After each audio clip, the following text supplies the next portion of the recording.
Hey, this is Troy from Cube Dweller Fitness, and I'm back with Shawna. I wanted to sit down with her again because, as she called it, people, when I start talking about pull-ups, she nailed it. How did you say they'd look at me, Shawna? Like you have two heads. Exactly. I know I might be strange, but that's okay. My kids would agree wholeheartedly. Oh, yeah. Yeah. Me too. I mean, about you and about me. We're Oh, I thought you were agreeing that I'm nuts, right? well, I mean, we're both just a little. But that's a good thing. It is. Right? As we were talking earlier, that's why we can get out and do some other things and enjoy more of life. One of the taglines that I have for my blog is, it's Cube Dweller Fitness because there's life outside the box. Oh, Get out and that. enjoy it, right? Yeah, yeah, yeah. So the question that I wanted to ask you is, and we can talk about different stages of development with pull-ups, but as I talk about pull-ups and get excited about a pull-up bar at work, you know, a common response is, man, maybe I could do one. Yeah. And so two questions out of that is, why should someone care? I mean, why bother? Is a pull-up just it, hey man, look at me, I can do pull-ups? Or is there some real benefit to it? And then where would you start? Well, I mean, obviously it's your mentality and what you value. So, I mean, for me, I value being able to do a pull-up for physical reasons, for mental reasons. Mm-hmm. First of all, physical reasons, the pull-up is an amazing, almost full body workout, you know, because it requires your back, which is actually, you know, one of the biggest muscles in your body. Yep. And so you use your back, you use your rear delt, you use your biceps, you use your core. And so it's a really metabolically expensive exercise. And so it's not an isolation exercise like a bicep curl. You're going to get amazing results. Fitness-wise, aesthetic-wise, you get a lot of bang for your buck with the pull-up. Yep. The trouble with the pull-up is that it is body weight. With most resistance training, we use progressive resistance. So, you know, you start with a 5-pound barbell curl, and then a 10-pound, then a 20-pound. Yep. You know, if you're 150 pounds, when you're doing a pull-up, you're pulling up 150 pounds. Yeah. So, you know, right? That's it. Yeah. It's a challenge in that way. So we need to learn strategies in, you know, getting to that goal. So it's such a worthy goal mentally, because I find, you know, I don't want to say that people are soft, but a lot of people, they just, you know, they don't, sorry, somebody's cutting their grass. Does that sound really bothering? Can you hear me? I can hear you. Okay, because I can go close the window if necessary.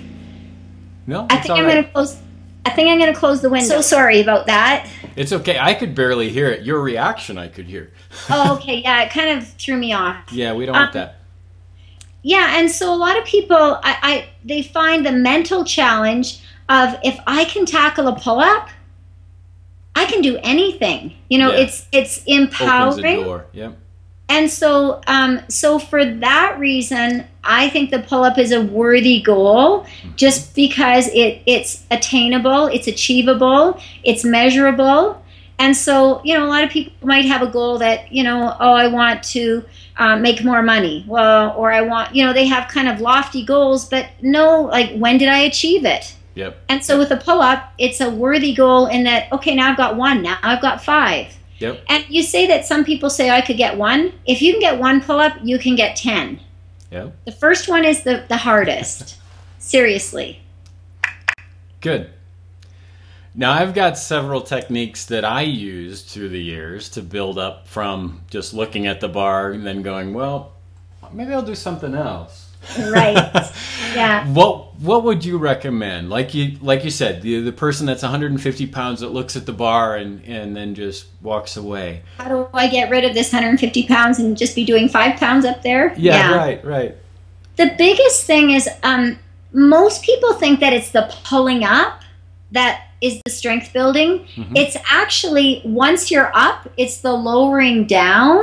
Yeah. And so that's an eccentric contraction, or the lengthening of the muscle, and that's actually the strength building component. Mm-hmm. So you can easily do a step up, a jump up, an assisted pull up, Yep. and then slowly lower yourself from the bar. But a total beginner will not even be able to take their own body weight. Yep. So you need to have a chair or a spot of some sort, so you help yourself on the way up, and then try and take more of your weight on the way down. Build up so that you can take all of your weight on the way down.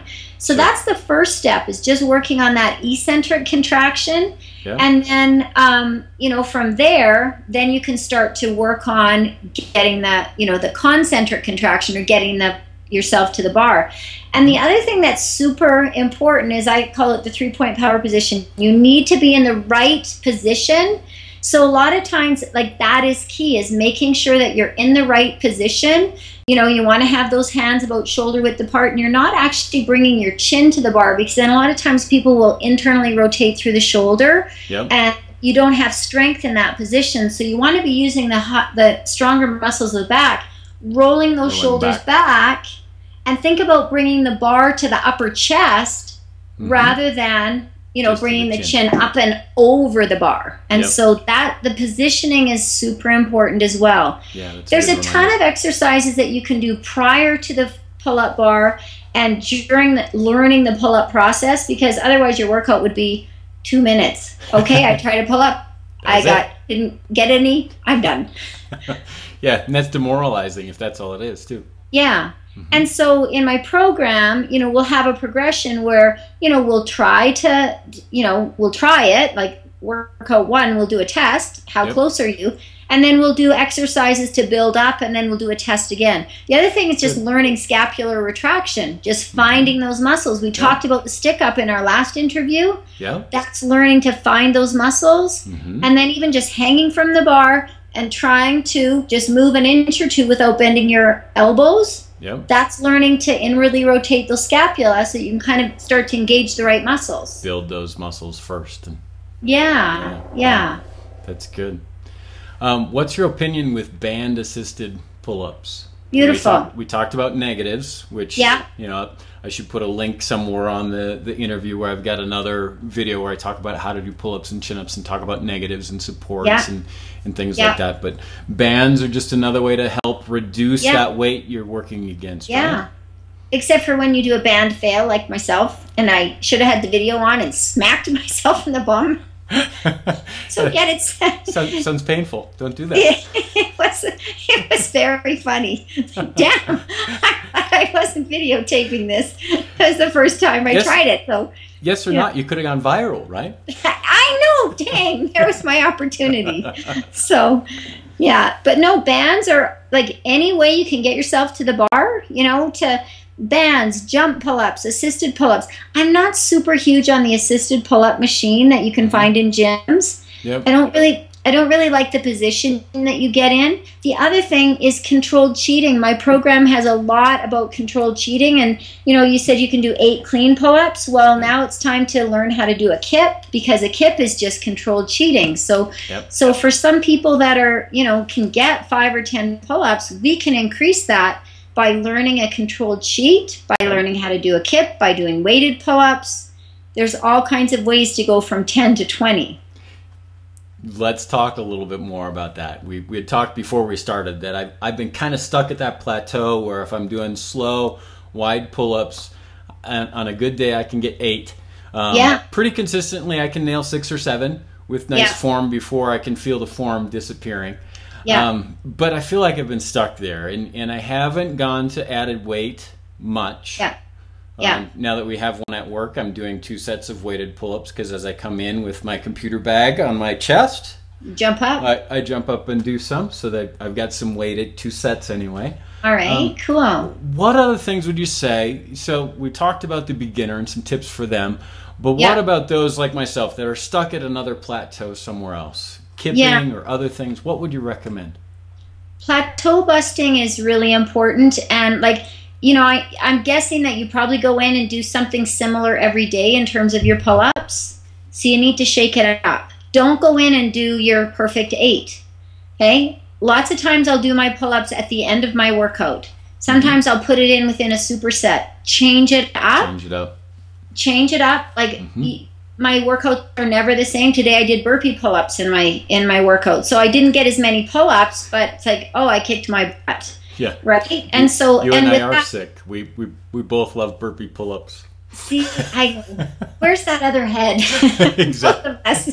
Yeah, right? Yeah. And so shaking it up, super important. The other thing is that you can cheat, and you know, doing a little bit of a kip is almost like doing a band assisted pull-up, because you use a little bit of momentum to get you up, slow on the way down. Okay. Right? And so a kipping pull-up is very similar to like a band pull-up or assisted pull-up, but don't be afraid, like if you're warm and within reason, to do those, you know, to do some cheating. And then, you know, don't test how many pull-ups can I do every single day. Like maybe say, okay, Friday's my test day. And then come to it fresh on Friday, but during your week. And then if you're doing the weighted pull-ups and you've got like a mail bag or, you know, whatever, make sure that you're doing one set this way, one set that way, you know, because your weight will be distributed somewhat differently. So make sure that you're, you know, those slight differences cause imbalances, just kind of like how we get in the car the same way all the time. You know, we have these slight muscle imbalances that we want to address as much as possible so that we can avoid injury. Yeah, good point. I remember what I was going to ask you about.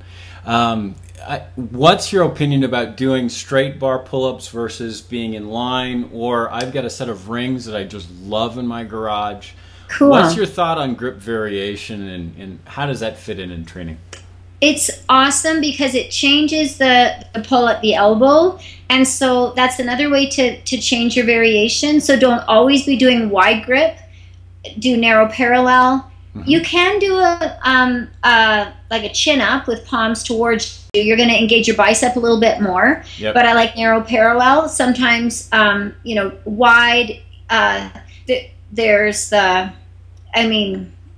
V's, anything. Change it up as much as possible because it's just a slight bit of change on, you know, the pull at the back, on the bicep, and it just strengthens through a bigger range of motion. And so variety really is the key. Exactly. Yeah. Like if you're doing the same thing over and over again, you're going to get the same results. So just make sure that you're, you know, changing it up. Changing grip has really saved my elbow too. I had some medial epicondylitis.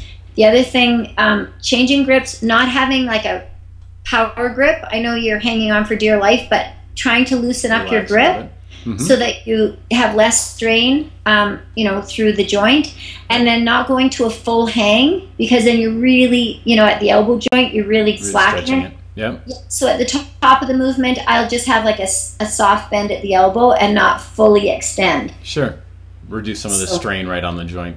Exactly. Yeah. And then, of course, learning from my own stupid mistakes is if you have elbow pain or shoulder pain or something that's not muscular, stop. Rest, ice, get medical attention, and then get back at it, because that's seriously going to... I mean, I had to take a break from pull-ups for almost a month, which was really not fun. I didn't like that.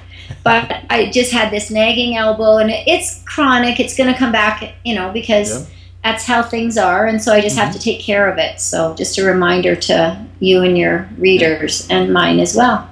Be smart about it. That's right. Yeah. I think that's one thing I can say about getting older is that I'm not only dispensing the advice, which is sound, I'm occasionally taking my own when it comes to rest and recovery. We have to listen to our own words. My wife reminds me of that a lot. She's like, you better get rest, or else I'm going to tell all your readers you're not getting your own rest. Okay. That kind of, I guess I better. Yeah, that's right. When we were talking about grip variations, you know, one of the things I just recently did the Beaver Creek Tough Mudder. Nice. And two of the obstacles in there that I was really anxious, excited about were the monkey bars and the rings. The rings toasted me. I've got a blog post with my epic ring failure. made it partway through, and this wet, numb Ooh. hand just couldn't hang on and slipped. But I had trained hard, and one of the ways that I had trained is doing pull-ups with 4 grip variations. So I'd start in a pull-up position, and then switch to alternating, switch, and then switch, and then switch. Nice. And by the time I got to the monkey bars, these weren't giving up.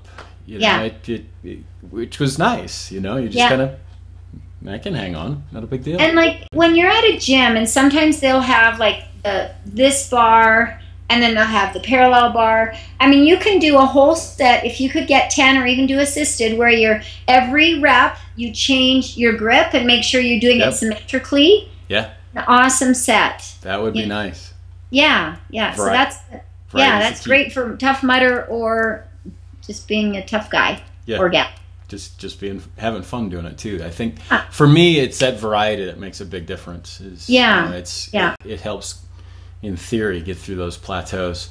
It does, but it also makes it more fun too. So yeah, it does. Awesome. Thanks again for your time, Shawna. I appreciate it. And so we will put links below the video. Click on that, and you can see the blog post and get more information from Shawna.